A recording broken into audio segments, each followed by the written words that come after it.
Welcome back. Grand Boulevard Coalition looks for your support in turning on and tuning in as we launch our 6CAN TV media broadcast. Our theme, Most Youth Don't Use. Our focus, implementing educational, preventional, and interventional community strategies to reduce underage drinking and substance abuse for teens and overtime adults. That is the whole reason why we're hosting this show. My name is Carlin Francois, and I'm sitting here with Angela Barbara. This is our co-host for today, and you'll get to know a little bit about her and me as we go about this show. Grand Boulevard Coalition wants to send a special thank you to our primary sponsors, Safe and Peaceful Community, Community Trust, Chicago Area Project, and SAMHSA. Grand Boulevard Coalition's 12 sector partners, Institute of Positive Living, Forces for Good, Otis Monroe Foundation, Crick Ross Council, Laurie Children's Hospital, Urban Chicago Coalition, Visa Project, Haymarket, and to the many others who have supported our show and our mission. Once again, our sponsors are the reason why we're able to do this, and they are the reasons why we host this show, to promote our mission. Our collective voice is what makes this community and what makes the conversations happen. On this show, we want to encourage you to be a part of the conversation. We welcome you to call in. That number is at the bottom of your screen, 312-738-1060. We also encourage you to follow us on social media. You can follow us on Instagram at Grand Boulevard Coalition. Give us a follow. Go ahead and communicate with us, chat with us. Let us know you're here. So on today's show, we hope to give everyone an opportunity to get to know a little bit more about your host. That's me. So here with us is Angela Barber, an intern for Grand Boulevard Coalition and a student of Chicago State. She's put together a few questions, and we hope to have a conversation around the work that I do, that I'm involved in with Grand Boulevard Coalition, and what brought me here today. So, Angela, I'm going to leave it all to you. All right. Well, let's get to know our hosts. So I know that you mentioned you're a student at Chicago State University, and you're in the Master in Social Work program? Mm-hmm. Okay, so is there anything that led you to that study? Yeah, well, social work has always been a passion of mine. And growing up, I was involved in tons of community centers and community-led initiatives. For example, I was a part of Mid-Austin Community Center on the Chicago's west side, and I was a part of Chicago Area Project. And being a part of those initiatives, it really gave me a sense of belonging. It gave me a sense of space. And it gave me a place to go to deal with the community trauma that I was facing growing up in Austin. So I'm thankful for those spaces, and it really propelled my future in the social work field. Wow, so it sounds like you had a lot of support growing up in those organizations. So tell us about some of the things you did in those organizations, or what influences stick out in your mind from being a part of those organizations? Well, it was me being a part of those organizations where I really learned how to advocate. And really learned the importance of using my voice, whether that be through Restorative Justice Peace Circles. I don't know if you all know much about Restorative Justice Peace Circles, but it's a really powerful tool to engage with healing with one another, to be able to just sit in circle and say, let's check in. Let's talk about what the day is like, right? Okay. Or to sit down and discuss something that has just happened in the community. So as a form of healing. Or maybe we're celebrating something. So to be able to know how to use restorative justice circles and to be able to engage other folks with it, but to also know that it's a tool that I can take personally as a way to engage and to cope and to just, be in community. Okay. Would you use that in your social work practice? I would. My social work practice wouldn't be a practice if I'm not bringing in restorative justice. Okay. I think that is at the heart of what we do as social workers. And even the code of ethics, it's about bringing restorative practices and restorative techniques into the work that we do. Whether that's as simple as we got a client coming in who, maybe haven't been making every appointment, but to give them that chance to say, it's okay, you're here today and that's what counts, right? Yeah. Or to really walk with somebody on their journey and to be present with them. That is super restorative, and that's the work that I love to do. Okay. So would you say that these are the same kind of services that are needed with today's youth? Yeah, I definitely think so. And I think young people today are looking for those type of services. Okay. They're looking for somebody to say, here, come into this space. This is your center, right? This is a place that you belong. You make it what you want it to be, right? And this is a place where you can come in. You're not going to be judged. Just be you. Be you in this space. And I think community centers played a role in that in my growing up and even today. So, young people are looking for those spaces.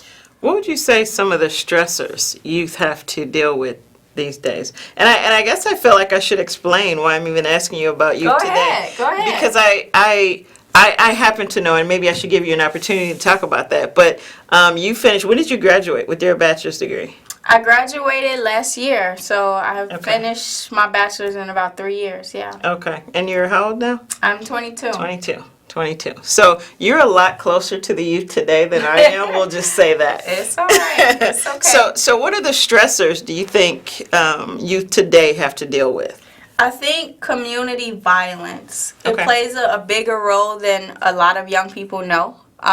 But to wake up in a neighborhood that is impoverished, right? Okay. To wake up in a neighborhood where you can't just walk down the street for fresh groceries, but there's a corner store or a liquor store there, right? Or to wake up in a neighborhood where you went to sleep hearing gunshots the night before.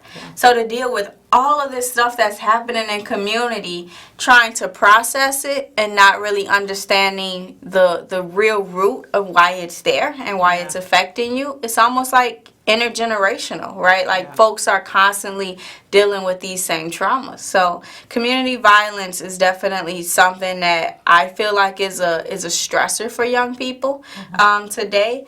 And there are other things as well. Them even just trying to cope with getting an education, right? Because maybe mom or dad didn't finish high school and they feeling the pressure to, achieve this level of academic success. But the pressures are there. Yeah. They are. Would you want to add to that list? No, I think you hit most of it right on the head. Awesome. So what kind of things did you do besides the Peace Circle to get you past some of those stressors when you encountered some of those things? I think just being in community. Like, never taking myself out of community. Knowing that, like, I can't walk this path alone. I can't deal with these stressors alone. Knowing that there are other young people who are probably wrestling with the same thoughts that I'm wrestling with, dealing with the same things that I'm dealing with. So, hey, let me plug myself into this community center or this community initiative and get the proper support, that I may need. So surrounding myself with people who could relate to what I was going through, right? Who wasn't going to see me as like, oh man, she's going through that. No, we're in it together.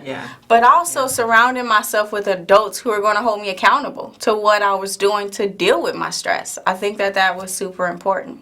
Okay. Looks like we have a caller. Yeah, we do. Caller, go ahead. Hi. Hello. Hi.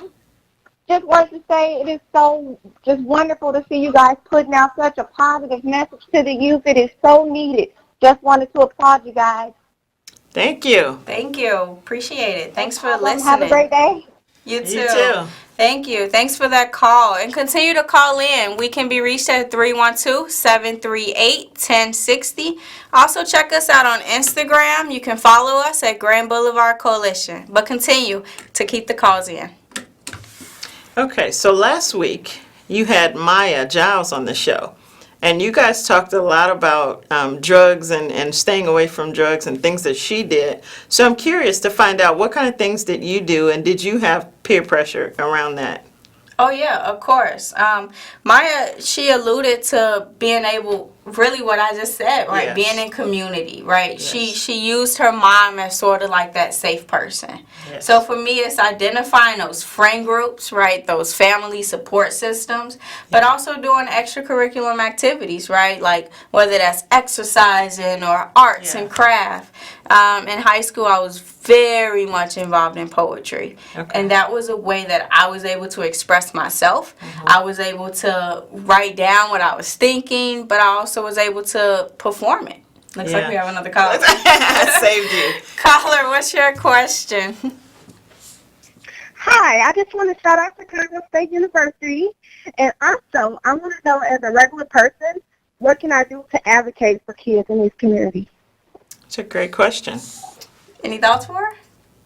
Well, I think some of the things you can do to advocate for youth that may be going through some things is connect them with different community services, as Carlin talked about earlier. And actually, Grand Boulevard Prevention Services have quite a few services that they have available. So I would look into that program and other programs that you may live close to. Okay, thank you. No You're welcome. problem. I think that was such an excellent question because we want to advocate. And sometimes advocating doesn't always mean I'm going to go to Springfield and fight for this policy. Yes. But sometimes it just means I'm going to devote a little time out of my day to go have lunch with this person. Yes. Right? I want to talk to them. I'm going to let them know that somebody is here to support them through what they're going through. I'm going to be that friend, right? And I'm going to walk hand in hand with them.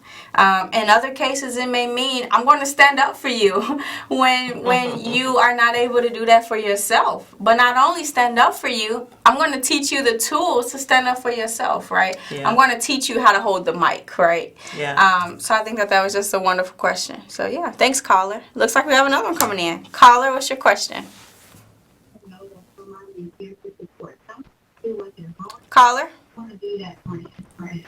You're on the air. What's your question or comment? Sounds like somebody might be talking, but I can barely hear them. We can't hear your question, caller. All right, I guess this caller will call back when they have things figured out. Yeah. Okay. Well, so you were talking about some of the things that Maya mentioned last week and how she was able to stay away from those things. Was there anything you would add or that you see as you've been doing some of the work that you've been doing in your social work program?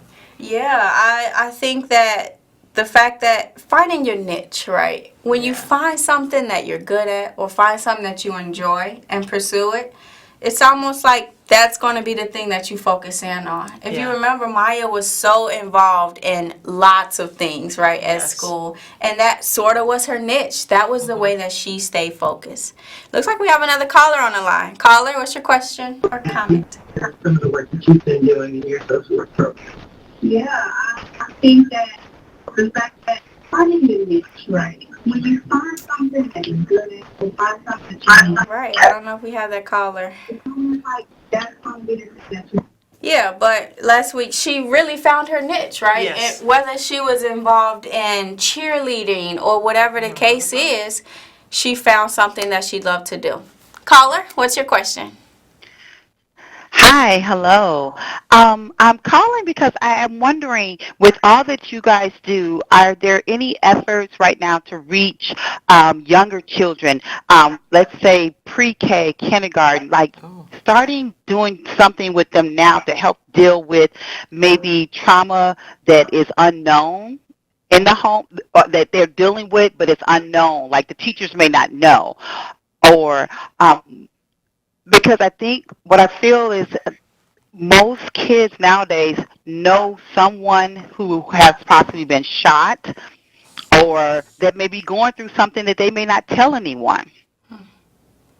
Yeah, that's very true. And caller, I thank you for your question. Currently, right now, with our mission and what we serve to do, we are not reaching that young of an age group, but I do believe that that is super important. What this caller is talking about is early intervention, right? Yes. Like really getting in there super early.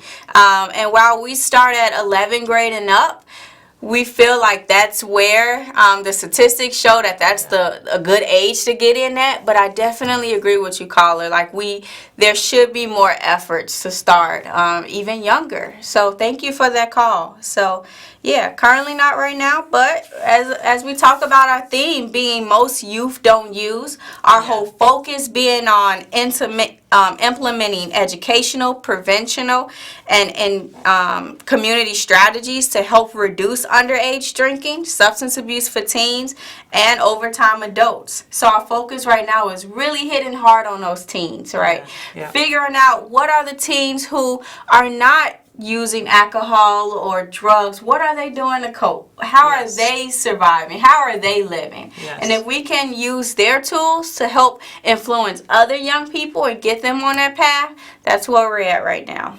Yeah. But thank you, caller, for that question. So what are your thoughts about, because we kind of touched on it a little bit, what are your thoughts about the services that Grand Boulevard Prevention Services provide? Yeah, I think Grand Boulevard is providing services that are super needed. And if I can just flash to here to even show you, there are tons of ways that we're engaging with the community, whether that's by youth talks, having young people actually host forums where they're bringing up positive, healthy dialogue where other people can come in the community and really share into these conversations, whether we're hosting peer workshops facilitated by the organization. These topics are all coming from our youth surveys, right, which were in the community. So to really get at the heart of what's happening in the community and having our young people host that. CAN TV, right? That is another way that Grand Boulevard is engaging with young people. By the way, if you want to be on CAN TV, reach out to us. Let's get you on the show. But it's a really good way to advocate and to bring voice to what exactly is happening in our community. We also host an annual peace walk, community take-back events, and an annual back to school. So there is so much that Grand Boulevard is out here doing to bring recognition to the young people, to help provide preventional services.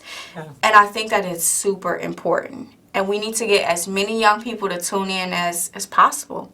Because like I said earlier, if it was not for the community support that I had growing up, right, being involved in community centers and community-led initiatives, I'm not sure I would be who I am and where I am today. And that's the truth. Yeah. So you talked about being involved in CAPS. Was there anything you wanted to specifically talk about when your involvement with them? Yeah, Chicago Area Project. Youth Advisory Board. I remember being like 15 years old, being the president of this board, right? But being able to really meet with my peers and dialogue about safe space and what we wanted in our community, I thought was super important. Awesome. Seems like we have another caller. Caller, what's your question? Hello? Yes. Hi. Yes, I am a social service provider, and we provide services for youth, and I have spoke with other organizations.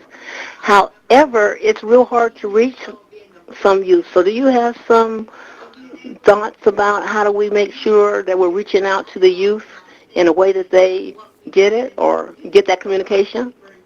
Thank you for your question. I think that's a really wonderful question, because if we're going to be reaching out to youth, for one, we have to meet them where they are. Yes. And in the plain terms, where are they? They're on social media, right? We know that they may be in schools. We know that they're in community centers.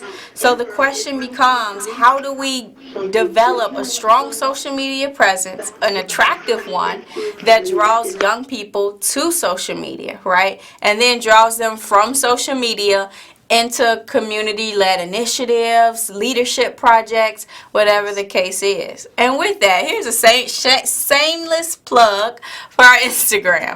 Go ahead and follow it at Grand Boulevard Coalition. Grand Boulevard Coalition. So yeah, it's all about meeting our young people where they are. It's about knowing where they are, whether that's in schools, having a very strong presence in the schools, having a very strong presence in the community centers on social media. Yeah. Would you add to that? Well, the thing that came to mind for me was the fact that Grand Boulevard Prevention Services is inside of Diet School. You're right. So being able to reach those youth and pull those youth in. And also we're in the process of developing a peer advocacy group. So if anybody that's listening is interested in having their youth be involved in that, we're primarily looking for youth in the Grand Boulevard area. But reach out to us. Check us out on Instagram and reach out to us. Yeah, and a contact for that, if you're interested, is Laurel Dudley. She can be reached at 773-972-9894. Reach out to her or visit our social media to find out how you can have a stronger presence in your community, engaging in leadership and things of that nature. So, yeah. And I think you were just starting to talk about your beginning process for leadership and how you were just 15 when you were the president of this youth board. Yeah. So did that spark some sort of interest in you to lead or advocate or anything? It really did. And the funny thing, growing up at that age, I didn't know that this was literally paving the way, right, for my future and for what it would be like to be a social worker. But I'm thankful that I got put in places with leaders who pushed me in that way, right, who saw something in me to say, I think you would be great going to Springfield to advocate for this, or I think you would be great being the one to speak up for this initiative. Right. And that is what our young people need today. They need leaders, right? They need mentors and role models to push them into those directions, right? Away from the streets, give them the knowledge of how streets are affecting them and things of that nature, but to have somebody to push them into a higher level of being, so to speak. Yeah. Or helping them to see their potential. Exactly. Yeah. That's awesome. Thank you. So you've been down to Springfield to advocate as well? A few times. A few times. Okay. All right. How was that experience? It was a good experience. And it actually is part of the reason why I am in macro social work, thinking more about policy and planning and how the structure of our communities can really help to flourish growth and development. Okay. Right? It really is the reason why I do the work that I do, to get that piece of exposure. Okay. So that's your focus in the social work program? Yes, it is. Policy. Okay. It is. It is. Cool.